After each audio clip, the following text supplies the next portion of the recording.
Thompson, welcome to An Actor Despairs. How are you doing, brother? Really well, thanks. It's nice. Thank you for having me. Oh man, it means a lot having you. And obviously we're here to talk about Bridgerton season two, but I do have to say, because we just spoke about off air. I mean, you guys had an incredible premiere last night. How did that feel? Yeah, it was extraordinary. It's been such a build up as well because we didn't have anything like that the first time round in So because crazy. obviously we were all in lockdown. Yeah. So we were. I mean, literally last time I was in my room, and occasionally I'd be called on to Zoom, and we'd have a couple of interviews. Occasionally on TV stations, and we couldn't see the audience or anything. We were just sort of on Yeah. these cameras. So it was very disorientating. And obviously, because it was such a runaway success, that made it even stranger because you felt like this thing was happening outside that we had no purchase on. Like there was this sort of heat around the show, which we could not It was, sense really. Well, I find it it was hard to like sense because lightning I'm not striking in a on. bottle. I mean, I don't think anything's Exactly. blown up that big in a long time, dude. I think that there are lots of it's always interesting to sort of think like what are the reasons for that, like what did they do right, and also I think the time was right probably as well. Yeah. I think people really needed to escape a little bit, and Some I also positive think love always helps. definitely, Yeah. but I also think that people underestimate how much I think we sort of see the genre of romance as a little bit, and I think there's partly a misogyny about that. I think that romance is a sort of a subgenre, like not a very interesting genre, and Yeah. actually not a genre that a lot of people are interested in. And Totally. it's not true. Clearly people adore it and have a real thirst for romance, I think. So, and as I say, particularly when the world itself is not a very easy place to be in sometimes. Yeah, it's funny you say that because sometimes I always think it's fascinating to me that I feel like British romance mostly always works, but in America, it's like a celebrity and another celebrity and a really bad movie. And like most of the time, it doesn't work. You know what I mean? But like with you guys, there's always a bit of history and, just the accents and the Elizabethan roots. I think it just makes it so much more alluring and intoxicating. Well, no, I can see what you mean, but I would say you're being a little harsh to the Americans because I think Bridgerton is very much. I think one of the things that's so refreshing about Bridgerton, actually, and one of its strengths is that it is the brainchild of an American. Like Yeah, I guess I that. think there's something about that whole genre of the period drama, and obviously it's not just a period drama, but we're obviously in the Brits, we're very attached to it, and we have a sort of very clear idea of what it is, and sometimes it takes a bit of American breeziness to blow away the cobwebs and Yeah. make us sort of see it in a slightly different light. So actually, I think it benefits hugely from being American. Well, man, I am so thrilled to talk to you and for the fans. Don't worry, we're gonna get to Bridgerton, but everything that you've done, in Hamlet, King Lear. I mean, I'm an actor and you're doing incredible work, man. But I'm so curious to get to know you. So if it's cool, can we start from the beginning? Where did you grow up? Of course, yeah. I was born in Southampton in England, but I moved to France when I was two for my dad's job, Wow, and Paris. we just outside Paris. Yeah, that's Okay. right. And so we were an English family, but we transposed into a completely French environment. So I went to a French school.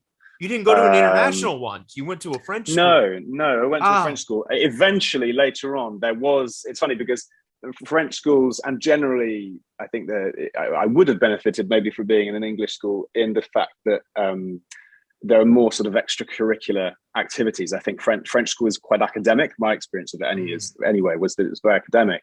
But actually, when I went to I think it's secondary school, it had an Anglophone section. So it was still a French school, but it had an English section, which then also put on plays. So that was wow. sort of my first taste of being able to sort of do a little bit of theatre. Although I did do like the odd drama class when I was growing up. But that's really when I started exploring doing plays a bit more. Did you Yeah, did you speak French when you were a child? Like, or were you yeah, just yeah. forced to learn it?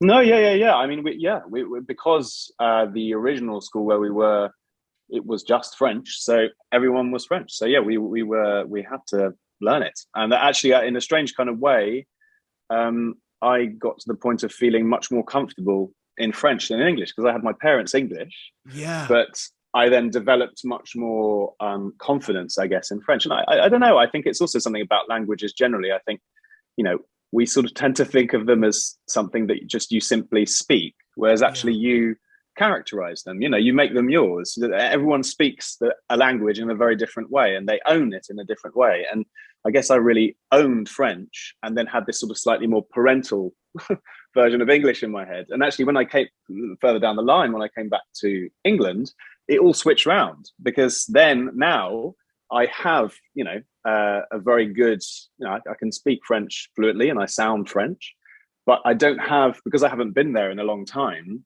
I feel slightly blank in French, whereas I used to feel Wow. quite blank in English. So it's sort of like done this with my life has constantly done this slight switch round, and it's never quite the right way around. That's Um, amazing. yeah, and it's funny because I think I don't know. I mean, I do think that my parents taking that decision does sort of trickle down into, you know, acting a little bit because um, I think to have the experience of like a language accessing a different part of yourself, you know, Yeah. just that like different, you know, literally the fact of just using different words and you know, just all sorts of things like that about a language make you a slightly different person. You know, that it can Yeah. sort of alter your personality or maybe open up a chamber in you that you didn't realize you had, Yeah. if that Cool. makes sense. It, And so, you know, it's possible that that's sort of where the acting started to appeal, maybe. are your parents Because I do. artists or no? No, no, no, no. My mum's a teacher, my dad's an engineer. Wow. And but do you feel like, I mean, obviously you grew up right outside Paris, I mean, London's already got, great arts, but you know, French culture in general, it's a birthplace of cinema, and so many incredible painters and museums and writers. So, were your parents really good at kind of curating and instilling you and exposing you to the arts at a young age, or Yeah, I think so. Yeah, yeah, definitely. I think what they were really keen on is just to give me a very, very broad base. I think that's what's really it's more to do with that. And also I think you're right. I think in Europe, I mean, I'm speaking very generally here, but I think the attitude to culture is a little bit less. I think I sometimes feel, and I felt very strongly coming back here actually, that in the UK, culture has a sort of slightly sort of class. It's sort yeah, of associated with class, totally. and I think that the relationship with it isn't necessarily. It can feel sort of quite. I think people quite are cynical and quite sort of skeptical about people having access to culture and what that means. And I think I don't think it's as present in Europe. I think culture is not really seen necessarily as sort of a badge of something, or sort of like it is just, you are just exposed to it. And I think the French, as an example, are very proud of their culture. Yeah, Whereas I think, I don't know, there's something about the British character that's a bit embarrassed somehow, yeah. or like a little bit, it feels a little bit complicated around those things. So no, I think I did benefit from. I think what my parents gave me is an uncomplicated relationship to culture, in the sense that I never felt that there were things that I needed to like, Yeah. or that think that there was a certain kudos in liking certain things. I just gravitated towards the things that interested me, and no matter whether they were extremely, I don't really like the word, but high culture or low culture, Yeah. I sort of was able to. So that's a big gift, I think, and also, yeah, I guess they by by by moving us over, I think we were able to. Um, I don't know where I'm going with this, but I guess, yeah. No, I don't know where I'm going with this. I'm going to It's leave all that. good. It's how Yeah, long were you there for of your youth? 20 years. Oh, so you really grew up there. Yeah, yeah, Oh, yeah, wow. yeah, yeah, So yeah, yeah, yeah. And obviously, oh, sorry, I didn't mean to interrupt. Go no, on. no, go for it. No, you Uh go, you go. not getting all existential, but I'm curious, because like one of the things that all actors have to deal with is A, finding their confidence, and B, finding their voice. And being a British citizen, moving to France, and being a child, being immersed into a French school, do you feel like in some ways having to learn the language, the dialect, the culture, that was like a way of you both finding not only your voice, but also your confidence at a young age? Completely, yeah, definitely. I mean, but also in a strange kind of way, being put in an environment where you have to go towards the thing rather than, in a strange kind of way, rather than finding myself. It was my life seems to have constantly been, and this is sort of probably quite an acting thing, about going towards whatever is there, and sort of seeing how it changes me, rather than actually sort of really trying to find something in me. And I've always been like that. I've always been more, I think, even in acting, I think I've always been more interested in acting as a sort of chemistry exercise rather than anything that any one person is doing individually, I think. And I do think, thinking about it now, it's possible that growing up in a context where, I have to go towards people because I have to learn their language. Maybe that trickled down. It's possible, it certainly makes sense anyway, to me, thinking about it now. And I mean, obviously there's so many, sometimes true and sometimes not true stereotypes of French not being so responsive to non-French citizens. Did you have a hard time making friends, or did you make friends pretty quickly? No, I didn't. I don't think. I mean, I just think it's more about, and that's funny. I remember having conversations with people later about this, which is that I think I've always been someone who's more interested in, people talk a lot about, what the idea of being yourself, and, the way of sort of connecting with people is actually being yourself and finding who you are. And I've always, that idea has never really made much sense to me, because I sort of think, well, different people, open up different sides of me. So, and all the different combinations of people open up different sides of me. So I guess, maybe from a young age, I was always going towards people. And, I'm not saying that's necessarily a good thing. That comes with an awful lot of problems as well, because you can feel a little bit uncentered, but actually I think, I've always been more interested in how other people can make me find out things about myself that I didn't know. I think that's where my, me thinking about myself happens. It happens through other people, which is probably, again, why the acting is so tempting, because it's all about that. It's all about how it's sort of like understanding it's sort of like understanding yourself, or discovering things about yourself through playing roles and being other people. Well, speaking of that, you mentioned the French school was very academic focused. At what point, not only just acting, but did the arts start to open up to you as a pathway to acting? Well, actually, no. It was probably school plays. I think I really enjoyed school plays. Even though it was an academic school, they did plays. So this was later on. So when the secondary school that I went to had an Anglophone section that did put on plays, so I was able for the first time to do more of that kind of stuff. In French or English? No, in English. So it was an English-speaking section. That's what I mean. Sorry. So it's possible. It's possible that, I guess, I'm trying to think. I think I got to a point where I was really I got a real buzz from being on stage, and I got a real buzz from being an actor, and that's an interesting point. I think always, because then it can feel like, and it really did for me, feel like acting was the thing, as in like it was the thing that I was going to do, and it was going to solve everything, whatever that means. And I really sort of like got completely taken up by it, and actually part of the next part of the struggle actually is to sort of realize that, so I started auditioning for drama schools, and I applied twice and didn't get in. To European ones or to British ones? To British ones. And I know that partly it's because I was sort of desperate to get in, and I was desperate to act. And I think I think it's to do with timing, but I think what people probably can sense is when someone's maybe not maybe I don't.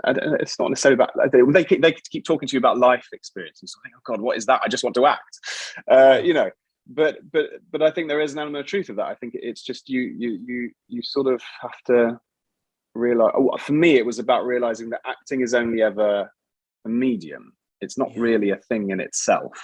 Well, I mean, and I think that's a very personal take. Like, I'm sure that some people do think it is, you know, a creative thing in itself. To me, it's more, you're a medium. You're letting things flow through you, and in order to be interesting to watch or to have something to bring, you sort of have to broaden your horizon, and, you know, broaden your life horizon in order to be a sort of resonant instrument. You know, I sort of see it more in those terms than actually something that's creative with a capital C, in the way that, say, for example, I don't know, writing a play or painting a picture is. I think it's more sort of interpretative. I don't know which one of those. And so, you know, the classic thing happened, which is that I auditioned twice, didn't get in. Are we talking RADA, lambdas? Yes, yeah, that's right. I did quite a few the first time around, a few less the second time around, and then didn't get in again. But I did get into Bristol University. The Bristol Vic? No, so there's a university at Bristol, as well as the drama school Bristol Vic. So this was Bristol University to study English and drama, and I decided to go ahead, and I didn't really want to. I guess it was to start with a little bit of a plan B, because I wanted to go to drama school.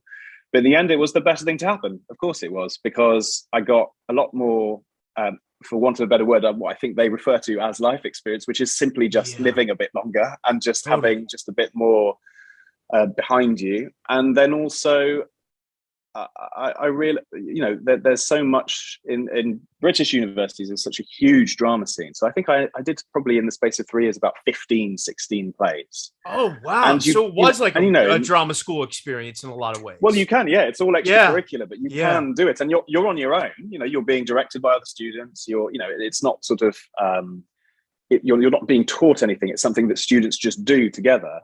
And so I think, as I carried on doing that more and more, I got to the point at the end of Bristol where I thought, well, whether or not I get into drama school, I don't really care. This is what I want to do. This makes sense to me, and it feels like a meaningful job to me to sort of like base my life around. And so, probably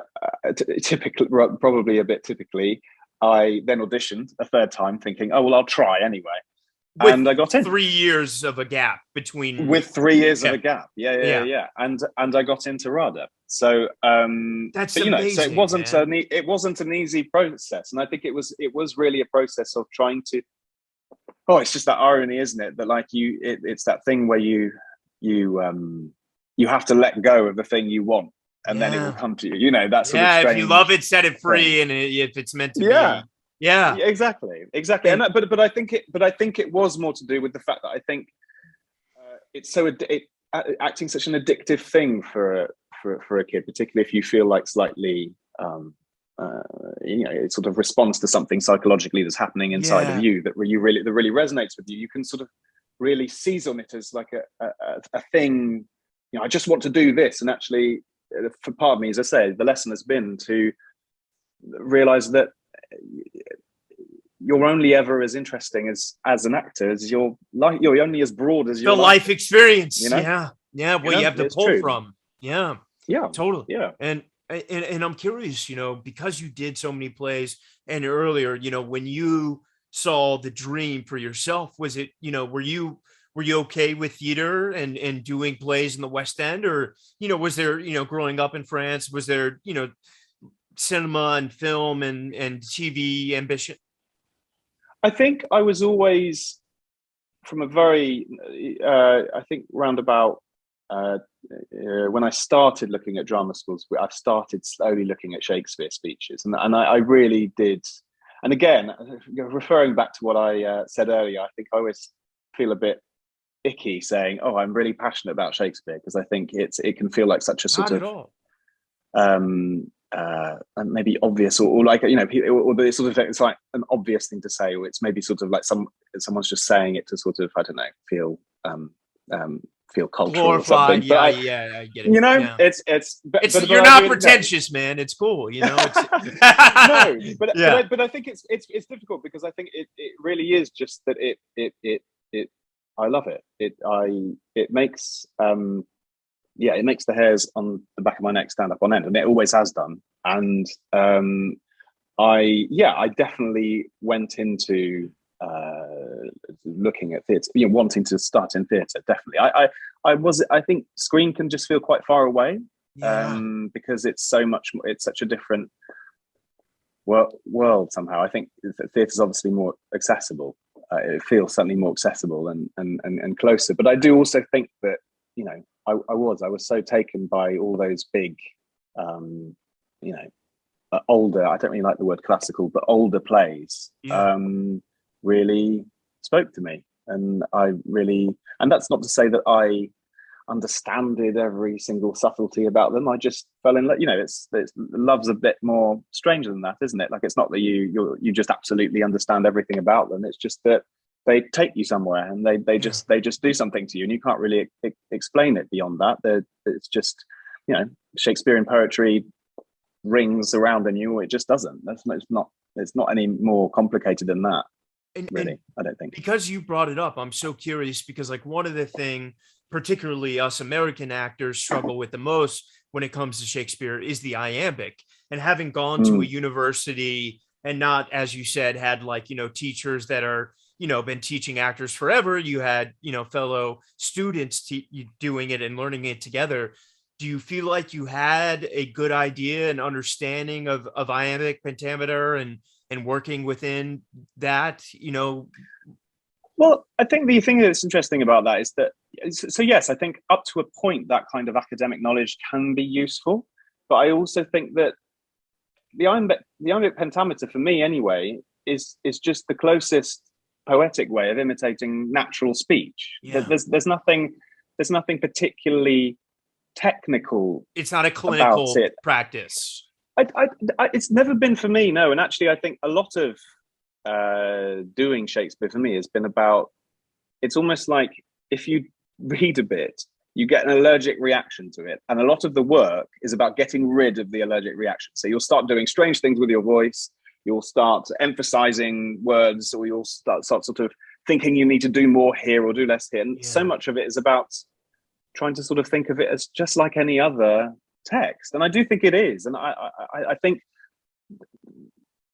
the writing is sufficiently rhythmic that it will do it. It will fall into, if you understand what you're saying, it will fall into place. You know, the rhythm will fall into place itself. The rhythm is the sense, and the sense is the rhythm. There's no, you don't have to access the rhythm in order to get the sense. They're no, I appreciate you saying that.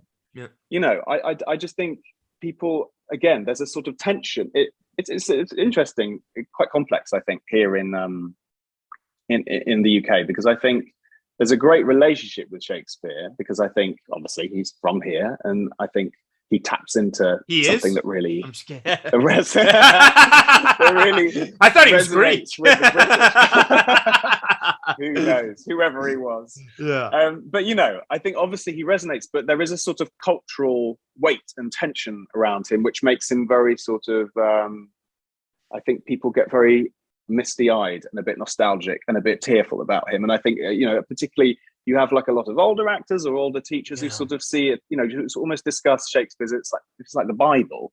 I've heard at the Globe, people literally have the book and are like watching people go through the lines, and you know, and I just sort of think that it sort of doesn't. That doesn't really make sense to me, because I think it doesn't really. Me either. Thank you for saying that. But I think, but it's because what a genius is not that a genius isn't someone who like write everything they write is absolutely brilliant. Like Shakespeare wrote some dreadful scenes, some very long, terrible plays occasionally. Yeah. You know, and occasionally, fitfully, he's completely transcendental. And if he's on a roll, he'll write 3 or 4 scenes that you sort of think, oh wow, this is extraordinary. But you know, geniuses write crap. Of course they do. You know, and so actually, I think if we shed that sort of nostalgia, which we do, nostalgia and sort of slight I think it's a Victorian thing that we've held on to, this idea that they're sacred plays and that you can't touch them.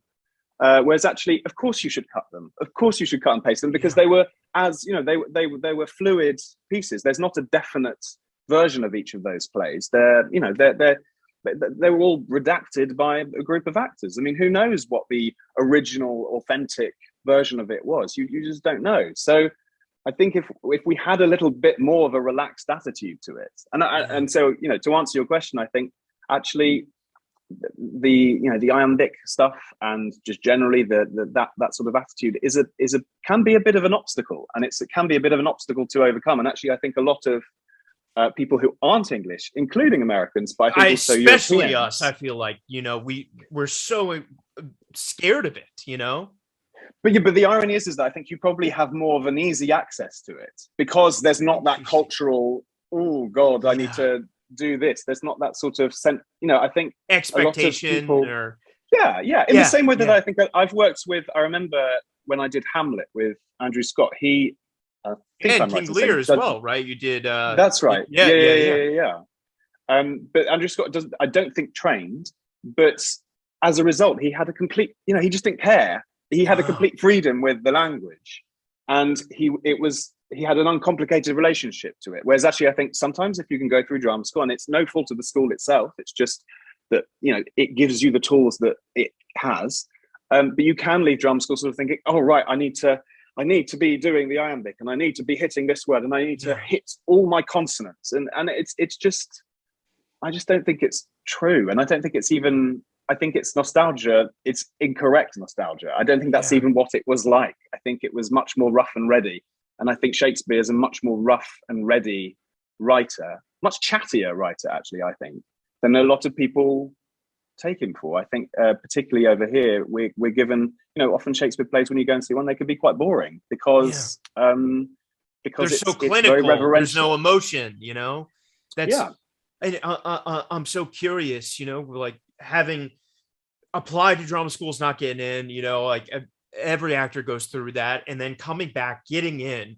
How was the experience? Because, you know, for those listening, the Royal Academy of Dramatic Art is the equivalent of our Yale and our Juilliard, or I went to NYU, and it's such an incredible opportunity. Talk to me about, it's like you and anywhere from 12 to 18 students, right?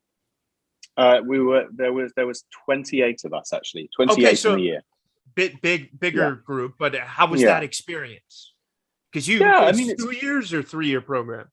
It's a 3-year program. It's a 3-year program, but the third year is sort of a showcase. So the advantage, the huge advantage of going to drama school is, I don't think drama school is like a necessary stage in being an actor, but I think where it's very useful is that not only does it give you a lot of tools, but when it comes to the third year, they do a big showcase. So you have like this sort of energy behind you, and they can launch you a little bit so that you can get an agent, etc., etc. But no, I mean, but the training I thought was really, I loved it.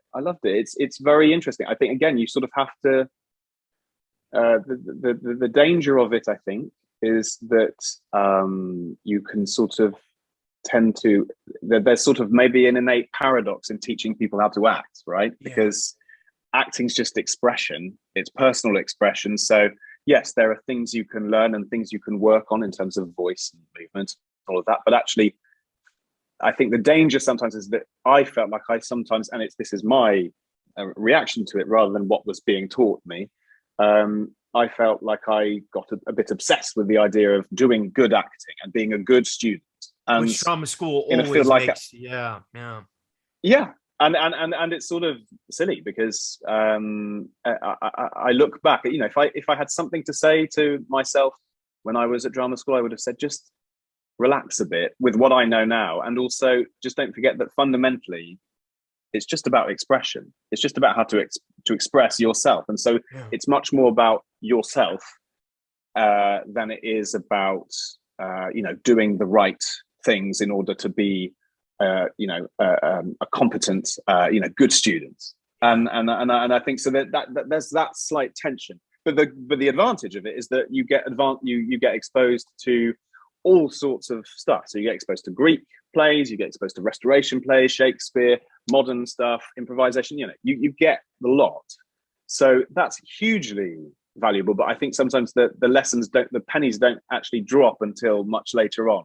And you look back and you're like, feel, what I'm going through that now. Yeah. Well, because I sort of think you can leave drama school and feel a little bit like you've lost yourself, because you sort of suddenly become very self-conscious about something that, I remember at uni doing Romeo and Juliet in a cathedral and playing Romeo. And, a friend of mine was directing and we were all working on it together, but it didn't feel like, there wasn't sort of like a teacher in the room or anything.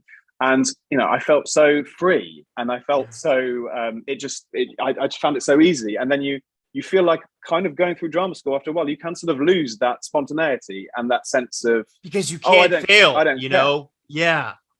Exactly. So it then takes a while, I think, to get that back, but it does come back. It's just that I think that's why it's such a complex experience, drama school. And it's also complex, I think, because it's, it can feel a bit competitive.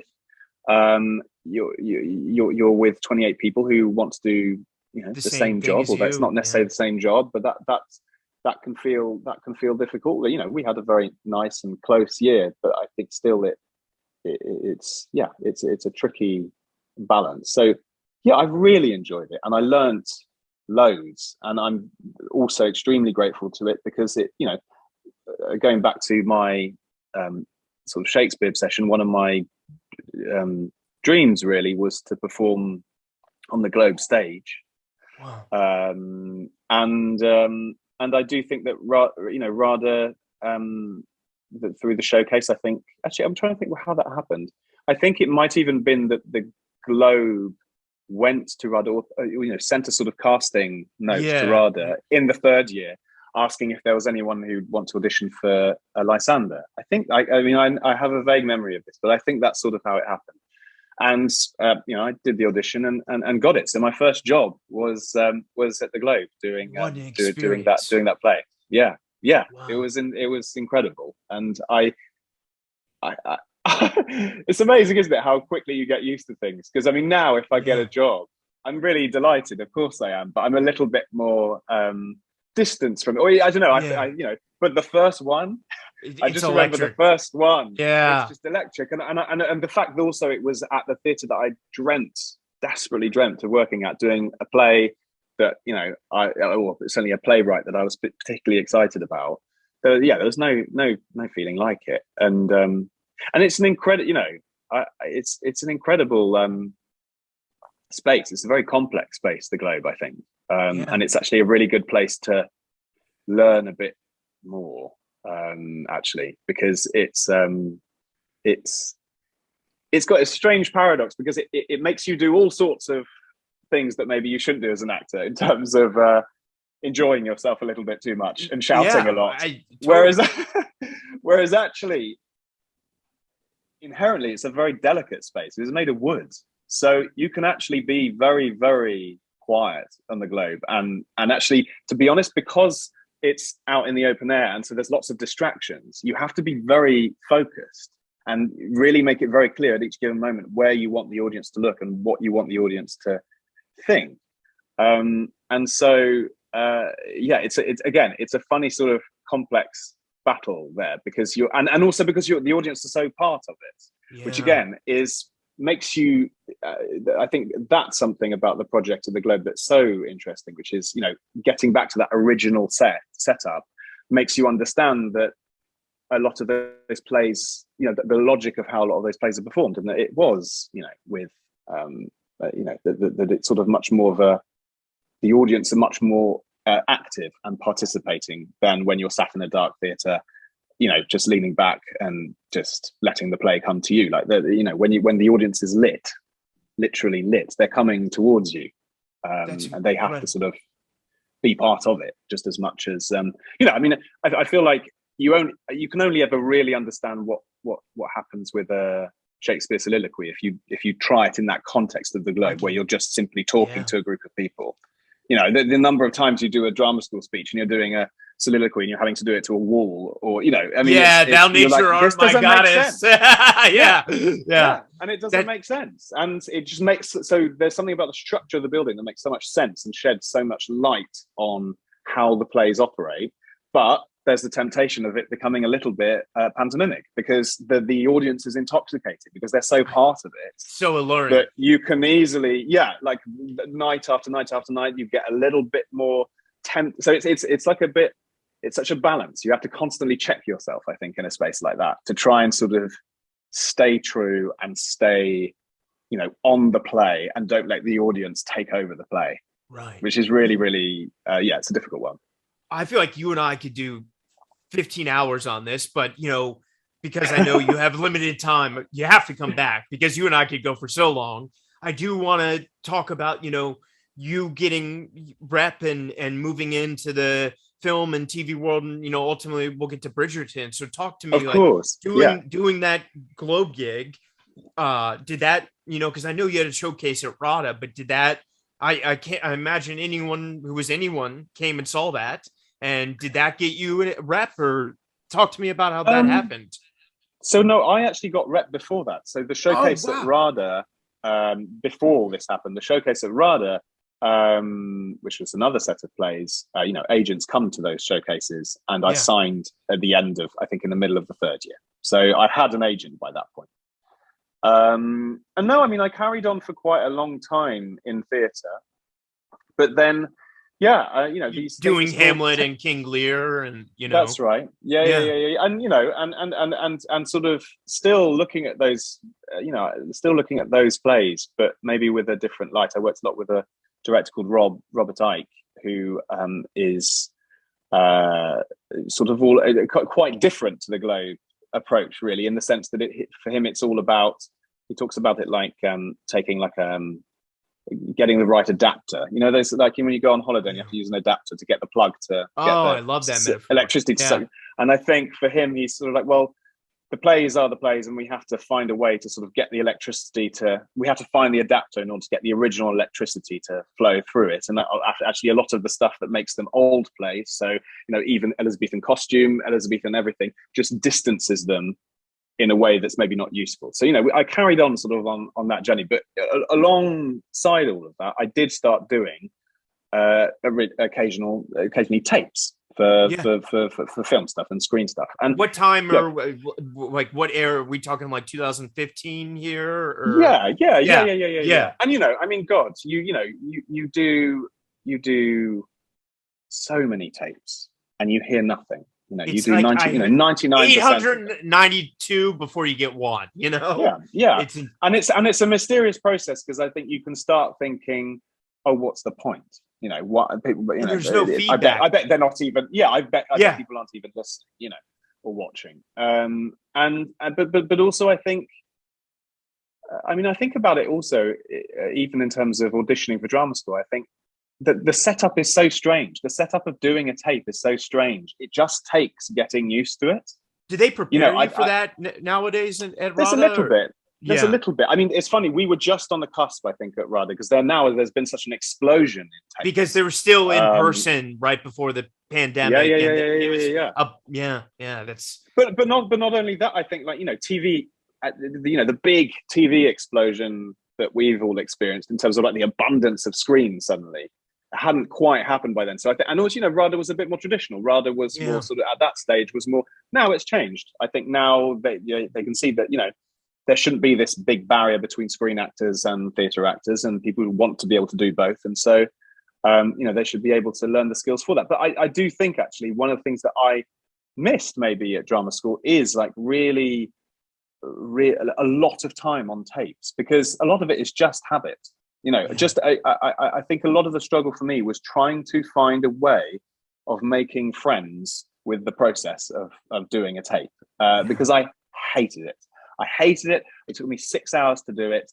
I hated piling loads of books in my room, worrying about getting the right lighting, forgetting my lines again and again, not being given any information about the show, and so not really. And if something that I really liked came through, like doing take after take, and a lot of the process for me again, sort of going back to what I was saying earlier, maybe was about trying to just enjoy it for what it is, as in just enjoy it as find a way of making it creative for yourself, and also a way of just letting go of it. I think I can't remember who said that, but I've heard someone say recently the idea that, like, if it's right for you, it won't pass you by. And I think simultaneously, if it does pass you by, it wasn't right for you. And that doesn't mean that you're crap. It just means that you are not the person they're looking for.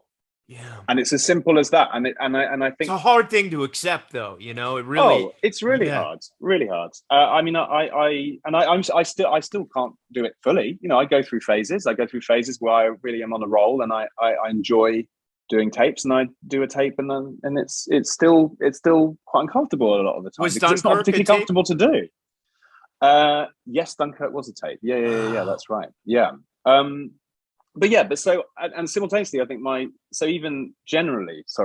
relationship with screen was similar, in the sense that a lot of it has been just about accepting and including a camera in your way of acting and thinking. Because I think I was just so terrified of cameras. And actually, even, going on to Bridgerton, I think, it's only now after Bridgerton. Sorry, I don't mean to interrupt. Was that your first long form TV experience? Yes, of scale. Yes, definitely. Yeah. But it's taken me till at least season 2 to really. I just about got to a point now where I feel quite relaxed in front of the camera. And so, and then again, what I'm saying about that is that I would never guess that from your because your character is also just so cool and relaxed. There's some other tightly wound characters, and it's funny that it goes to show you how good you are.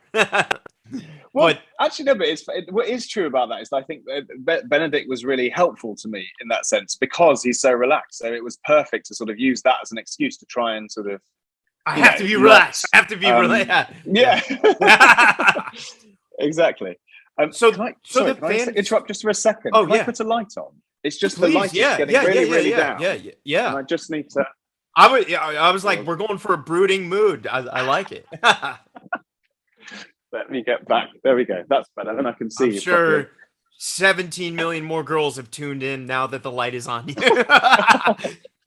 So the fans don't kill me. Can we talk about how this whole thing came your way first? Of course. Yeah. Well, so you had worked, you did all these amazing plays, you did Dunkirk, and you had some other, wonderful credits. How did this audition come your way? So I got a tape through, and it was 2 scenes. We got no context, very little context, and none of the rest of the script. And they were just didn't tell you what it was for. One of those auditions. No, there was a little bit. There was a little bit of, they said that it was based on Julia Quinn's books, and there was a bit of context, but not much. And just the 2 scenes, they're 2 pages long, and they were the scenes on the swing with my sister that are in the first season, and I loved them actually. Like, I sort of thought what I loved about them was kind of that how. Although it was absolutely had like that Regency feel, it also really sounded on the page like a modern brother and sister just sitting on a swing having a cigarette. And I thought, oh, that's really exciting. To me, I found that really exciting because it sort of taps into sort of what I've been talking about, which is, the past isn't that different. We sort of demystify the past a little bit, and sort of rather than thinking of it as this sort of nostalgic, formal place that we don't really understand. Actually, obviously, people were quite similar to us, and I think Bridgerton is able to sort of, and obviously, even though it's slightly reimagined history, it does allow us to sort of bring those 2 periods closer together. So I loved it. I loved those 2 scenes. So I sent them over. It was self-tape, not in person. Self-tape. Wow. No, self-tape. Yeah. And I didn't hear anything. I'm curious, did you Elizabethan outfit or no? No, I wore a shirt. I love that. Nobody ever knows what to do when it's a period piece. Do you go for it, or do I wear my Marine shirt? Who cares? Well, I try. No, I try. Yeah, I Yeah. tell you what. No, I did try and find a slightly flow. I think what I find useful with takes sort of like suggestions are useful. So I think Got I it. use like a just slightly more flowing, just slightly slightly looser shirt that could suggest something And Regency was it maybe. always for Benedict for you, or was it a broad? Yeah, Oh, okay. yeah, Okay. no. It's so those were the two Benedict scenes. But then 3 weeks later, I was called into the casting office. But again, didn't meet anyone else. Just the casting team, and he made me read for Anthony, who's Okay. another part. And then again, didn't hear for 4 weeks. So I think completely forgot about it. I sort of thought, okay, right, move on to the next. And then I just got a phone call from my agent saying they'd like to offer you Benedict. Wow. And it was, I mean, actually, funnily enough, I think that was one of those moments where, and it's funny that it's so frustrating, I guess, that you almost need a victory like that to then understand, to then relax into doing takes. Because what I And realized, I but think, is believe that it can happen, like as you yeah, said, that as things pass you by, it came to you and it was meant for you. exactly, and actually that the process of it as well, the fact that it wasn't like because I generally thought, because of the scale of the project, I was imagining, okay, well, there'll be 6-7 rounds here, and the fact that they just saw the tape of me reading that particular character and picked me didn't make me think, oh well, I must have done an extraordinary take. Interesting. I just sort of thought, well, I must just have been right, Yeah. and that's sort of partly in my control and partly out of my control. Like there's nothing, it's I didn't do anything particular. What I felt was particularly, whatever even that might mean, like particularly The most amazing acting. It divine was a very performance yeah, of your life. Yeah. Yeah. but I think and the stars sort of align a bit. I know now probably that I think Jonathan Bailey had been cast, and I think I could As Antony, plausibly right? Yeah. yes, Yeah. and Yeah. I can imagine I maybe plausibly would resemble, could be a brother of his, or even they'll have there are all sorts of things that are just totally beyond my control, Yeah. that meant that they just saw it, and I think they were just like, yeah, that's exactly what we're looking for, and there's And there was nothing no more chemistry to it than that. meets with the No, family or no, wow. which is I really cannot extraordinary, because believe I think, that. yeah, no, I mean, but that is really impressive cast. It says a lot about the casting team, I think, because one of the things that is very striking, I think, in Bridgerton is, when we're on set, I feel, is that I mean, I'm not sure if, who knows if it's the right or the wrong chemistry, but there is chemistry. There is chemistry between us. It's Yeah. undeniable, I think, and we feel it even when we're just working together. You very much, I believe you guys as a family. Yeah, but and I'm sure that's also partly the writing. I think writing really draws the family extremely, like But it really takes draws those actors to sibling rise to the relationships as writing, well. you know? Totally, Yeah. definitely. But yeah, so that's sort of how it came about. But it was so Was it this happened so pre-pandemic quick. or Yes, pre-pandemic, okay. Okay. So pre-pandemic. you filmed before the world shut down? Literally, we finished shooting in February 2020. So Wow. we Just by finished, the yeah, and then everything stopped. We had, I mean, I felt so lucky in a way, because obviously at that stage, obviously all the theatres closed. So if I hadn't had Bridgerton, I'm not really sure. I would have certainly had a moment of thinking, hang on, mate, what am I going to do for work and for a living here? Because you if start a podcast like theatres are me. not going exactly. Well, yeah, Yeah, yeah, no, but it's true. I mean, I sort of yeah. think I'm going to have to rethink this a little bit, because but actually, because I had the fact that I had Bridgerton, and also that I knew that whenever things would sort of fall into place, which we didn't know at that stage when that would be, I knew that season 2 hopefully was waiting around the corner. Or we Yeah. didn't know that it was going to be the success it was going to be, but they were also already thinking about season 2. So I just felt so lucky. I really felt like I slipped under this closing gate. That's what it felt like, And, genuinely, in and terms while of you being were able to carry on in a career in acting, I think. I'm curious, and I apologize for interrupting you, because obviously I know you did Dunkirk and you had huge major set experience. But when you get to here and you have all these people that you have to sort of actively really build these relationships with, so you can feel comfortable as a scene partner, as a friend, as a comrade, and you're working in this intimate environment. And like a lot of times, I don't think people understand how much of a show or a movie comes together in the edit. So while you were Mm. filming, were you did you see what it was becoming? Like, were you aware of like, this is a good, not only a good thing, but I see what this is going to be. No, I think we were all inspired by the producer's confidence. They had a sort of Got it. eerie confidence about it, that I was like, I must know what they're doing. And obviously they Yeah. have such a great pedigree, Shonda Band, but I sort of thought Was she there was something involved? about the Did, way. So the showrunner's Chris Van Dusen, yeah. who's worked with her a lot. But it's her company, and I think she has a note. She certainly oversees it, I think. Got it. But she wasn't on But set being like, no, move, no, no, move no, no, that no, here. Got it. Okay. Got it. no, no. But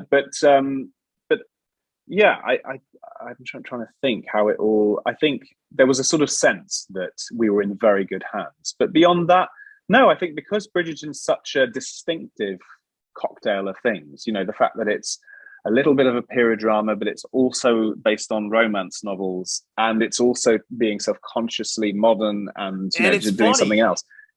Yeah, Yeah. there's so many things going on that it was. We sort of I didn't know, because I think until you knew what the Bridgerton universe was going to look like, Right.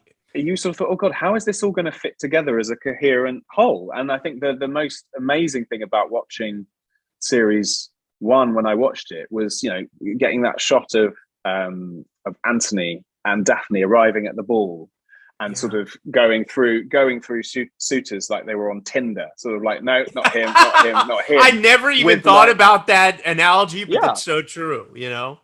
whilst Yeah. there's like Ariana Grande playing on the string quartet in the background. I thought, this is really special, and there's never been anything quite like this Yeah. before, and it sort of Contemporary felt like a period. real Yeah. world. Yeah, exactly. So in that sense, no, I didn't know. And I think, to go back to your original question, I think part of the struggle, I think, with screen, and even more than with theatre, I think, is you have even less control. Like Yeah. I think you have to trust the edit, and I think trusting the edit is the biggest struggle to sort of wrap your head around if you're an actor, I think, on screen. For me, it has been anyway, because you sort of have to,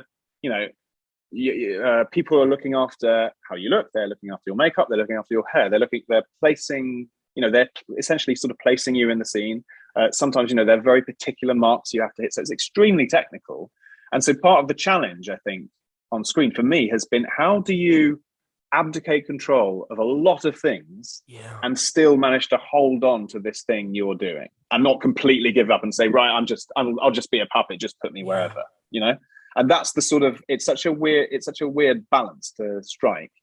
And yeah, I mean, it's something I'm still working on. I think you sort of, one of the most magical things actually is about, I remember doing a scene, I think it was the duel in season one. And Okay. again, that was very early on, and I felt, I was still having a very sort of jittery actor moment, so thinking, oh, it's not right, and I'm not doing it right, and I'm not doing this, and it's not full enough, and it doesn't feel emotional enough, or whatever, those sort of things that can float around in your head. And then I watched the final edit, and it was such a simple thing. Because it was morning, they put this sort of Gradient. effect on the Yeah. lights. Yeah. That made it Yeah. sort of like just slightly, like it felt like early morning, and it made our faces just look a bit more drawn. And so the scene was great. Do you know what I mean? Like Yeah. suddenly, and because you don't know that you're just doing your little corner, but actually you don't realize that that's such a small part of the final effect, Totally. and actually there's so many other much quicker ways of telling a story than Yeah. anything that an actor can do. Like the actor, you sort of have to be very surgical and I just need to focus on this moment. And all the other stuff is sort of going to happen in the edit and in the lighting and in everything else. And you have to, it's about trusting that you don't have to do more than you have to do, that you don't have to explain more than you have to do, or that you don't have to, I mean, I think one of the things a lot of people can struggle with on screen is the out of sequence thing, for example, the fact that you're Yeah. jumping around the timeline, and you could sort of think, While but hang on a minute, filming. but if I'm, yeah, Yeah. and you can sort of think, oh, how I must bring the scene before into the scene Right. now, and so I need to do the tying up, and you Yeah. don't, because actually when the audience watches it, I know it sounds like an obvious thing to say, but they're telling themselves the story. They'll watch it in sequence, so you don't Yeah. need to explain that. You just need to. It's almost like you're just. I generally often think of it like it's like I feel like screen is like cubist theatre. It's like theatre, but just completely deconstructed and taken to Totally. pieces. And you just have to look at these little sections, Micro and just, moments and and then they all come together. yeah. I mean, in a way that but I think a long career in theatre can encourage you, because I think in theatre there's a bit more of a sense of guiding the arc of the story, because you're going through it every night. That you saw, and that's not necessarily what you should be doing in theatre, but it's more tempting because you have a bit more control about how it all goes. I think, and that's why it's such a great, they're such great interchangeable skills. Like one of the things I'm so excited about doing eventually would be to come back to theatre now, having done a lot of screen, because I actually think I feel like I've learned a lot about acting generally from. I think it's quite screen is quite a humbling experience for an actor, I think, because you realize how little you control and how little you actually need to control. And sometimes how little you work in a day. You show up on set and you work 2 out of 12 hours. Yeah. Exactly. And I think I can't wait. And also just trusting that you don't have to show everything, that you can, that the camera's right up here, and so you can trust that by just thinking things, they'll appear, or trust that you don't have to have an idea or an interpretation necessarily, that's not necessarily needed, that actually you can put yourself a little bit more in the hands of the people around you, and the people who are going to build the actual viewing experience, which is, as you say, happening in the editing. It's got nothing to do, it's got actually very little to do with the actors in some strange way. And so you shoot this thing, the world shuts down, you have obvious hope in it because nothing's going on acting or in theater, anything wise. And almost about a year, this thing comes out, and it's within, one could say almost hours, the biggest show in the world. How do you, Luke, process that? Because that is something most actors never get to experience. Well, the first thing is that it was doubly strange for me, because although I occasionally look, I'm not on social media, but actually the reaction was mostly online, and that was palpable. Obviously, you could sort of feel that a little bit. And I mean, to be honest, it's only just hitting me now, I think, actually, because it all happened in a bit of a vacuum the first time round. It's only now, by doing, a lot more press and being able to do a premiere with people in the room and actually be able to meet fans occasionally. Response of it, you feel the heat of it. But it's so difficult as well, though, because I think if I'm really honest, I try as much as possible not to, I'm also confusing it maybe with the fact that I try not to let it hit me. I think I like to try and think of it as like, when I do the filming, I contribute what I can contribute, and then the sort of the big love story that happens between the show and the audience, it's sort of none of my business. It's like I've contributed to it, and then I need to sort of retreat. It's sort of like it's got nothing to do with me anymore. Do you know what I mean? And I try and sort of hold on to that, because I think it makes it easier to sort of keep focused, I think. But it's difficult, it's quite capsizing. I remember sitting at this table and hearing, that, I don't know what it was, 82 million people had viewed it or whatever, and you sort of think it's dizzying numbers, and in a strange, also incredibly satisfying, because of course, as an actor, you want to. And I say this often, but you want to live in people's imaginations. That's the deal, right? And so to feel like that might be happening on this sort of global scale is, the fact that more people will have seen that than will have seen anything I've ever done by millions. Yeah. And so it's a really it's quite destabilizing, I think. And I because because acting is so precious to me, and keeping focused on the acting is so precious to me, and keeping focused on how to get better at it and how to learn from it and how to understand myself through it, going through life. I try and think of that exchange that's going on between the audience and the show as almost it's got nothing to do with me. It's like the analogy I have in my head is, it's like I've contributed like this drop of soap, and then the company has like blown this big like soap bubble, and then it's now nothing to do with me. Like the soap bubble is sort of like it's detached itself, and now it's just there and it's reflecting out, and people are sort of like enjoying it, and it's got nothing to do with me anymore. Do you see what I mean? I totally do. Yeah. That's I'm unfortunately getting I got a wrap note. So, let's kind of try to tie it back together, but please, Luke, come back, man, because I'd love talking with you, and I feel like we could go so much further, and I would love to do that. But then going back for season 2, right? Yes. Then having this thing being a huge thing, then was that tough for you as an actor, being like, well, this season 1 was the biggest thing in the world. Like one of the guys that was, a principal is not going to be in it. Then was that tough, not just on you, but on the whole cast of like wanting to, I guess, maintain expectations? So for me, no, the opposite. I was so much more relaxed going into season 2, because I think season 1, we didn't really know the deal. We didn't really know how it was going to go and how it was all going to come together. So that was more sort of nerve-wracking, because you sort of think, oh, it could all go wrong. But actually it's like there's such a positive, it's like it's like being in a theater actually. And like, when you feel like people are willing, there's like a suspension of disbelief in the air, like people are willing it to work and people like it. It's such a lovely thing to lean against. So because I know that there are people out there who love the show, lots of people, I actually came into season 2 thinking, well, what a lovely thing to sit back on, not to sit back on as in get complacent, but to sort of lean on as like, well, now there is this world called Bridgerton that people enjoy, and now we just need to inhabit it and play around in it. We don't have to prove anything more. And also I think there's something inherently about the structure of the show that allows for that as well, because it bears, I think season 2 bears no comparison to season 1, because yes, it is absolutely Bridgerton world, and it does everything that Bridgerton does and more, but it's a different love story. There are different actors who have come to the fore, and different characters, obviously, that come to the fore.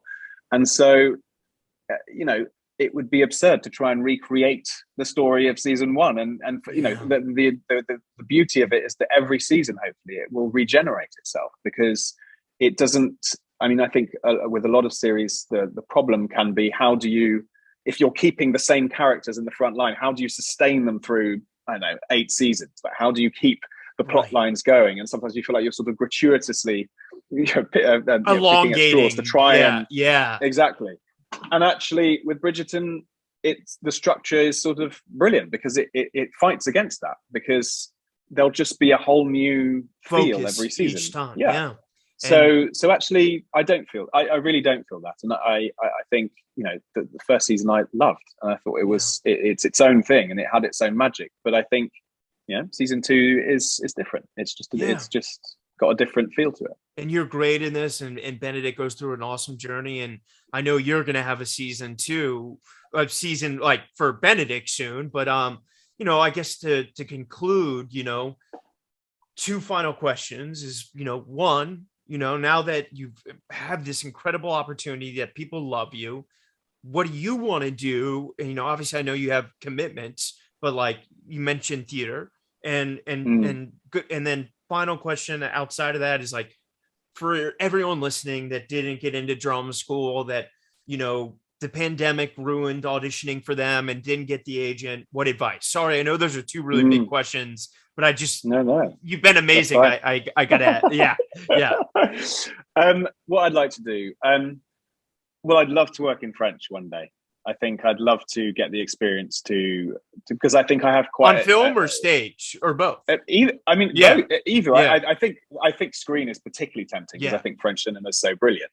and so distinctive. But I think the experience of acting in French and being able to, because I have quite a strange speaking in French now is a bit like putting on a mask, because it's sort of like something I'm familiar with, but also there is a barrier. But that's also really fun to explore, because I think I can probably feel more free, because I don't feel like I reveal that much about myself when I speak French, because I haven't spoken French for a long time. So it's sort of it's not as, I feel when I speak English, I'm revealing quite a lot about myself, I guess, now, because I'm very familiar with it. So yeah, I'd love to do something in French. I'd love to do a musical. I'm quite musical, and there's so many. That's awesome. Yeah. And then obviously, as you say, yes, I would love to do more theatre, and not necessarily those older plays, but I am obsessed with those older plays and those big. Come to New York. Let's do a play together, man. I'd love to. Let's do True West. No, I would. Yeah. No. But it's and I think, you know, I've done quite a lot of theatre, but I'd love to know what it feels like to, I don't know, to lead a company, or to actually sort of like go through one of those big parts.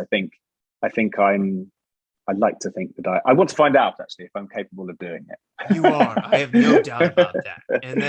And then I guess in terms of the advice thing, I mean, sorry, I know it's such a heavy question, but you know, no. Yeah. I think the main thing I would say is that I would say don't listen to too much advice. I just think I think that wanting advice is a reaction to the fact that you're not certain about something, or you feel precarious about something, and you want to make sure that you're doing the right thing. And I just feel like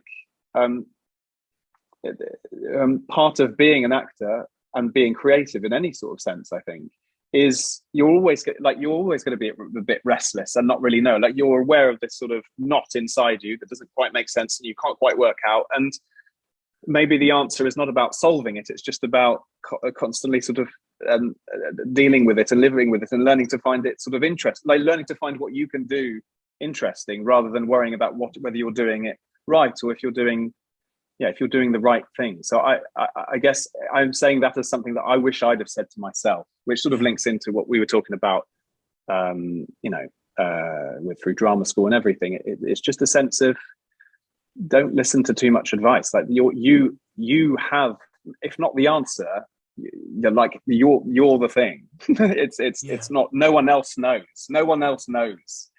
really. And yeah, and I like that sense of, that you're sort of, if you're restless and you're like, oh, I'm uncertain, then you're probably doing something right, because I think that's what being creative means. There's a lovely letter. I can't remember the full quote, but there's a lovely letter from Martha Graham to someone. I think it's Agnes B. DeMille. And I can't do the whole quote because it's very, very long. But one of the things she talks about is the idea of blessed unrest. She talks about creative people having this sense of like blessed unrest, that it's tough and it's uncertain, but we're so lucky to feel that. And we're so lucky to be engaged with that sort of sense of, oh, what do we do? What can we do? And I think, I think that's something to treasure rather than something to try and solve and try and get right. Yeah. Luke Thompson, man, this was incredible. I am so beyond grateful. I could do so many more hours of this, and I would love to have you back. And yeah, invite me back. I'd love to come back. Let's put a pin in it and just say to be continued. I'm so fucking proud of you, man. Bridgerton season 2 is great. You're doing amazing work. You're such an intelligent and incredible guy, and we got to work together someday. And I'm stealing from you, man. And congratulations on this. And the world is, this is Monday, so everyone saw it this weekend. So, so dude, thank you. And I'll see you on the cover of GQ soon. Yeah, I'll let you know. All right, Luke Thompson. Thanks very much, Ryan.